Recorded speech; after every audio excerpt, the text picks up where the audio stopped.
Capítulo 24, donde se prosigue la aventura de la Sierra Morena. Dice la historia que era grandísima la atención con que Don Quijote escuchaba al astroso caballero de la sierra, el cual, prosiguiendo su plática, dijo: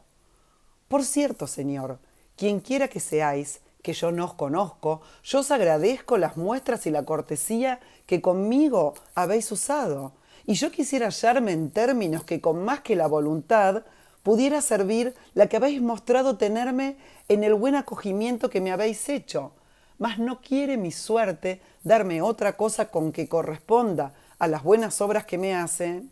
que deseos de satisfacerlas. Los que yo tengo, respondió Don Quijote, son de serviros, tanto que tenía determinado de no salir de estas tierras hasta hallaros y saber de vos si el dolor que en la extrañeza de vuestra vida mostráis podría hallar algún género de remedio, y si fuera menester buscarle con la diligencia posible, y cuando vuestra desventura fuera de aquellas que tienen cerradas las puertas de todo género de consuelo,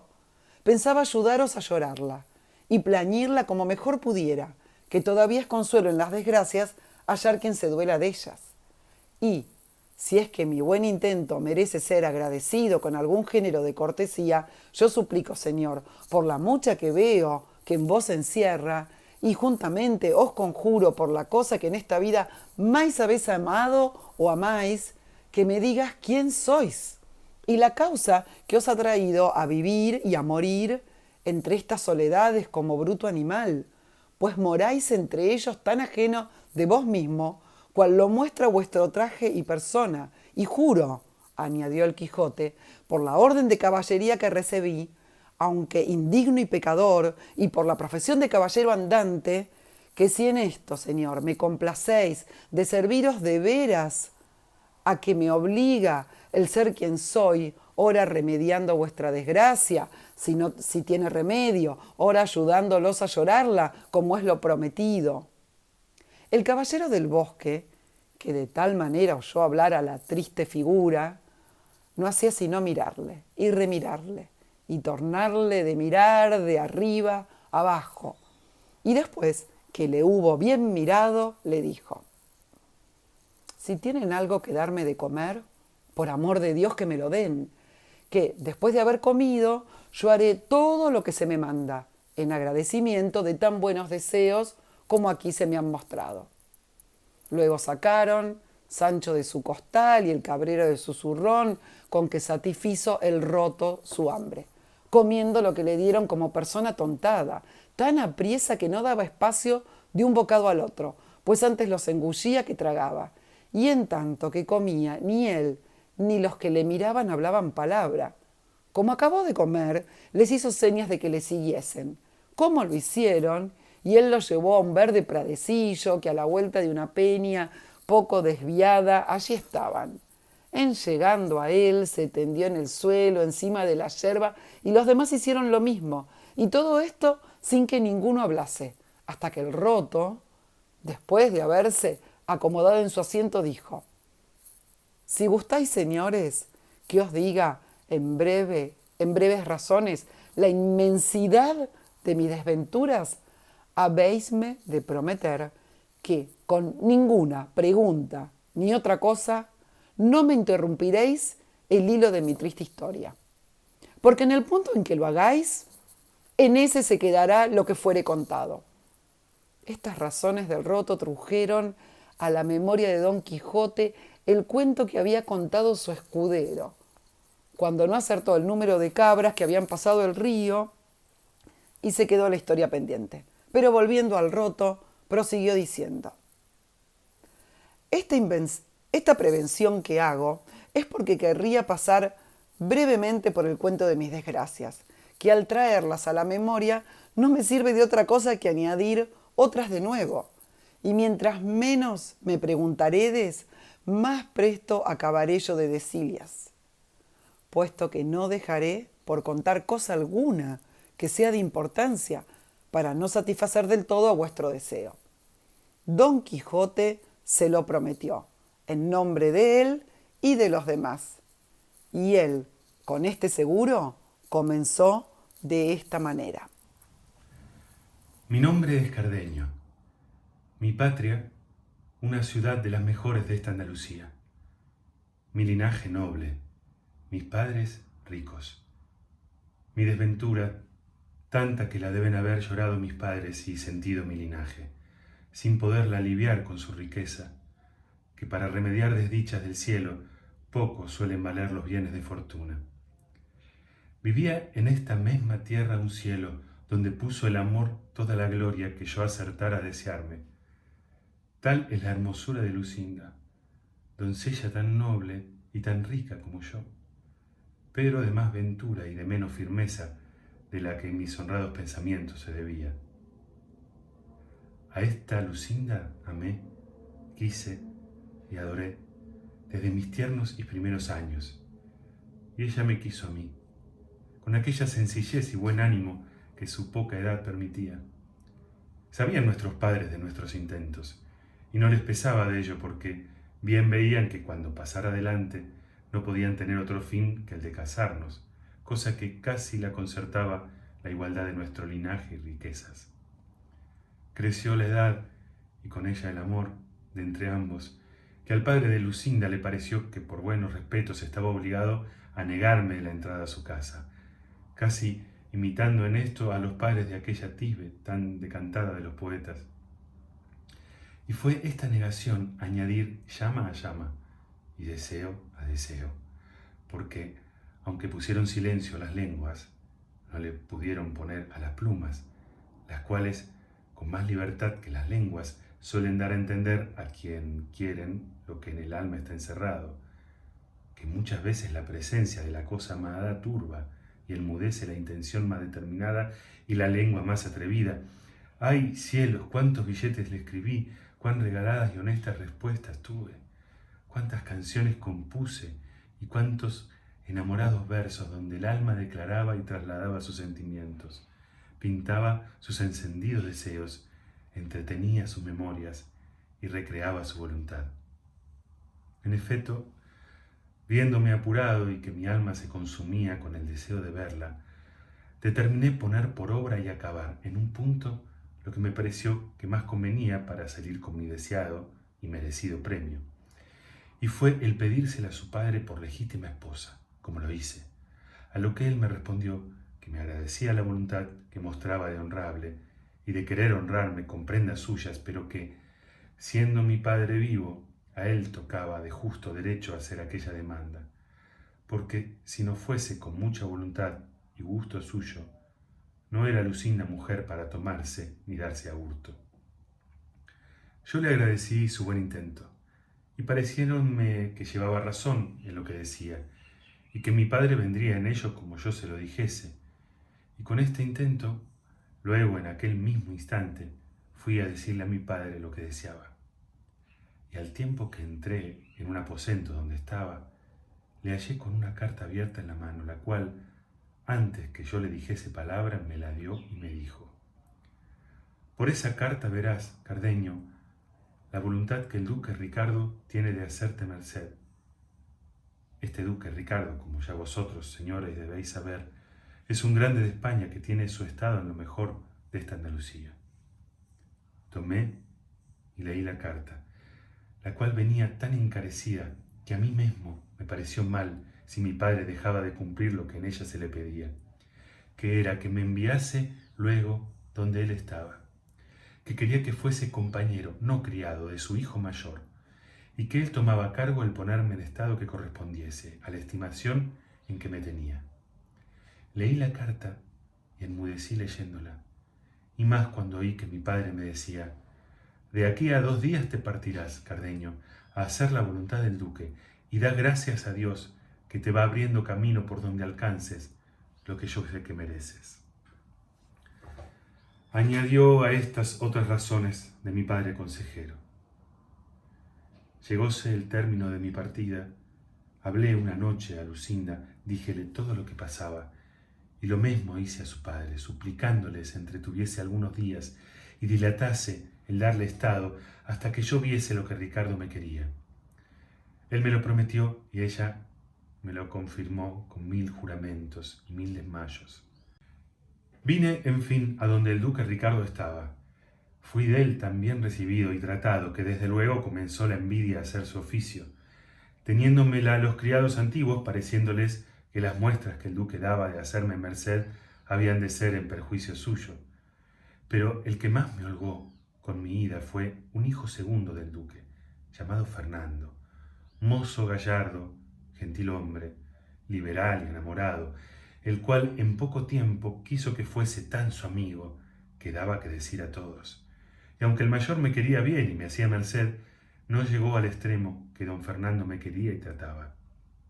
Es pues el caso que, como entre los amigos no hay cosa secreta que no se comunique y la privanza que yo tenía con don Fernando dejaba de serlo por ser amistad, todos sus pensamientos me declaraba, especialmente uno enamorado, que le traía con un poco de desasosiego. Quería bien a una labradora, vasalla de su padre, y ella los tenía muy ricos, y era tan hermosa, recatada, discreta y honesta, que nadie que la conocía se determinaba en cuál de estas cosas tuviese más excelencia, ni más aventajase. Estas tan buenas partes de la hermosa labradora redujeron a tal término los deseos de don Fernando, que se determinó, para poder alcanzarlo y conquistar la entereza de la labradora, darle palabra de ser su esposo, porque de otra manera era procurar lo imposible. Yo, obligado de su amistad, con las mejores razones que supe y con los más vivos ejemplos que pude, procuré estorbarle y apartarle de tal propósito. Pero viendo que no aprovechaba, determiné de decirle el caso al duque Ricardo, su padre. Mas don Fernando, como astuto y discreto, se receló y temió de esto, por parecerle que estaba yo obligado, en vez de buen criado, no tener encubierta cosa que tan en perjuicio de la honra de mi señor el duque venía. Mas don Fernando, como astuto y discreto, se receló y temió de esto, por parecerle que estaba yo obligado, en vez de buen criado, no tener encubierta cosa que tan en perjuicio de la honra de mi señor el duque venía. Y así, por divertirme y engañarme, me dijo que no hallaba otro mejor remedio para poder apartar de la memoria la hermosura que tan sujeto le tenía, que el ausentarse por algunos meses, y que quería que la ausencia fuese que los dos nos viniésemos en casa de mi padre, con ocasión que darían al duque, que venía a ver y a feriar unos muy buenos caballos que en mi ciudad había, que es madre de los mejores del mundo. Apenas le oí yo decir esto, cuando movido de mi afición, aunque su determinación no fuera tan buena, la aprobara yo por una de las más acertadas que se podían imaginar, por ver cuán buena ocasión y coyuntura se me ofrecía de volver a ver a mi Lucinda. Con este pensamiento y deseo, aprobé su parecer y esforcé su propósito, diciéndole que lo pusiese por obra con la brevedad posible, porque en efecto la ausencia hacía su oficio, a pesar de los más grandes pensamientos. Ya cuando él me vino a decir esto, según después se supo, había gozado a la labradora con título de esposo, y esperaba ocasión de descubrirse a su salvo, temeroso de lo que el duque su padre haría cuando supiese su disparate. Sucedió, pues, que como el amor en los mozos por la mayor parte no lo es, sino apetito, el cual, como tiene por último fin el deleite, en llegando a alcanzarle se acaba y ha de volver atrás aquello que parecía amor,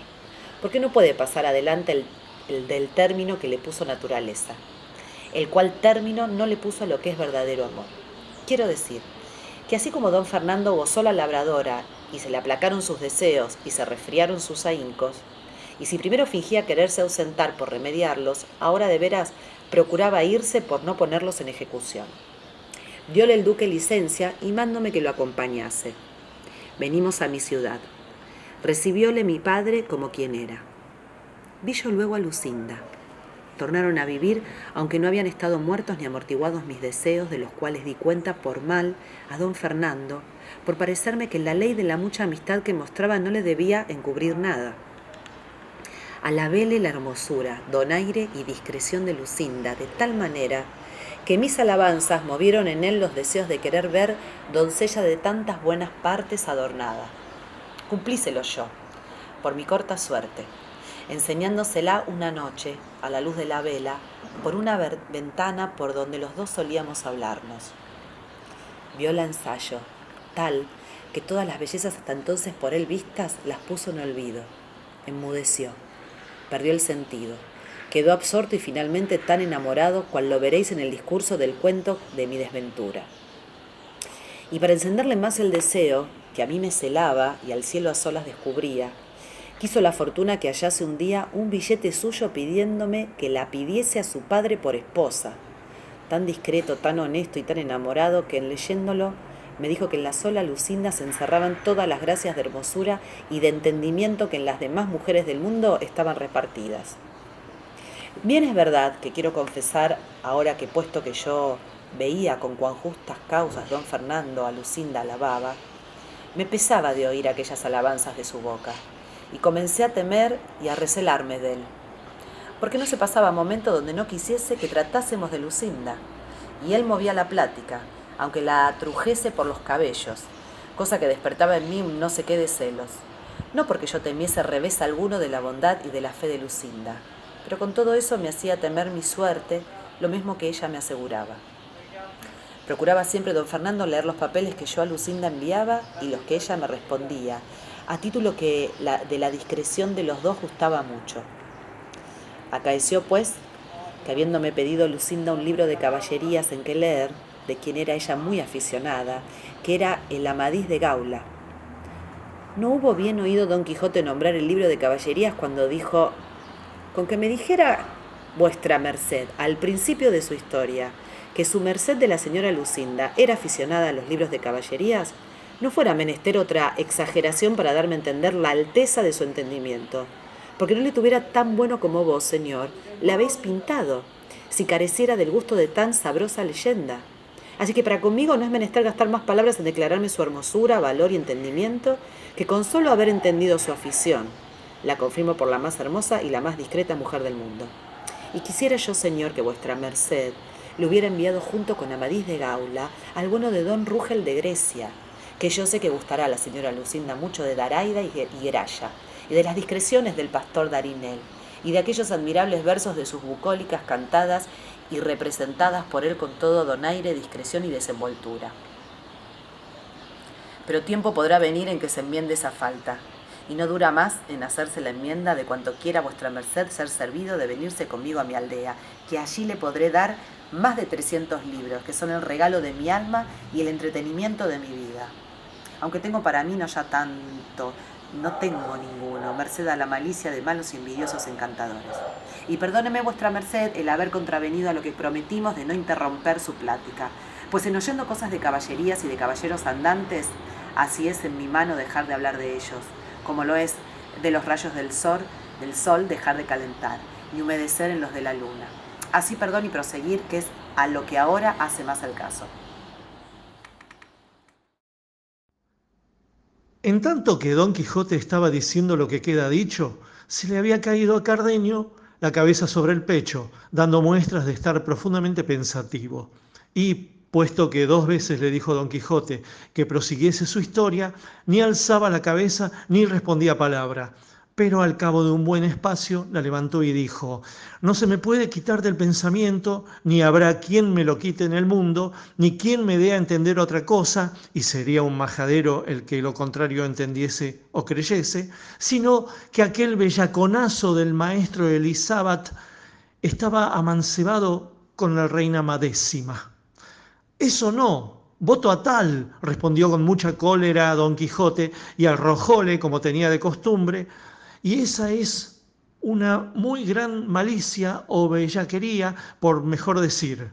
La reina Madásima fue muy principal señora, y no se ha de presumir que tan alta princesa se había de amancebar con un sacapotras, y quien lo contrario entendiere, miente como un muy gran bellaco. Y yo se lo daré a entender a pie o a caballo, armado o desarmado, de noche o de día,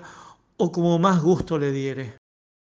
Estábale mirando Cardenio muy atentamente, al cual ya había venido el accidente de su locura, y no estaba para proseguir su historia, ni tampoco don Quijote se la oyera, según le había disgustado lo que de Madásima le había oído.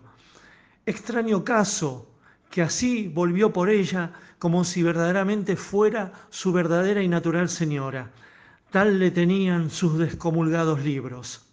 Digo, pues, que como ya Cardenio estaba loco y se oyó tratar de mentís y de bellaco, con otros de nuestros semejantes parecióle mar la burla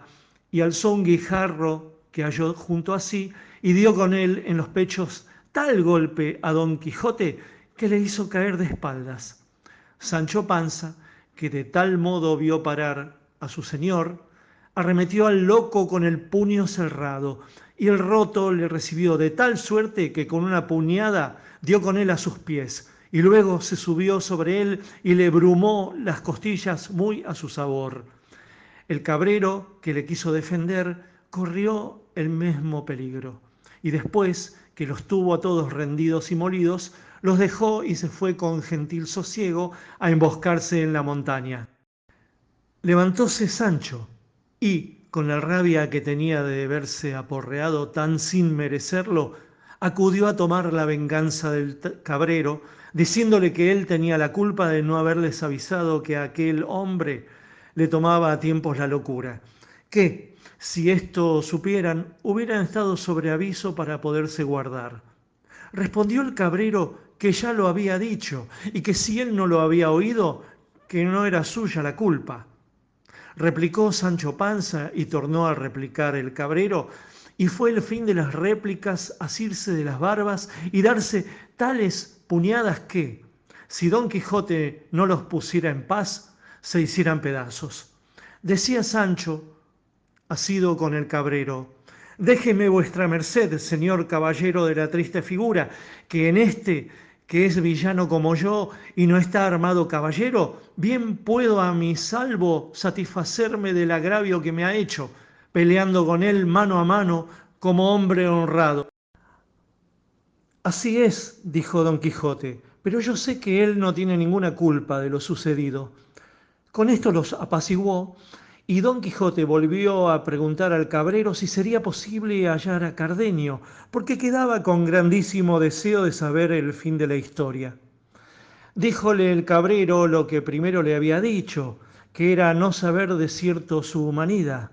pero que, si anduviese mucho por aquellos contornos, no dejaría de hallarle o cuerdo o loco.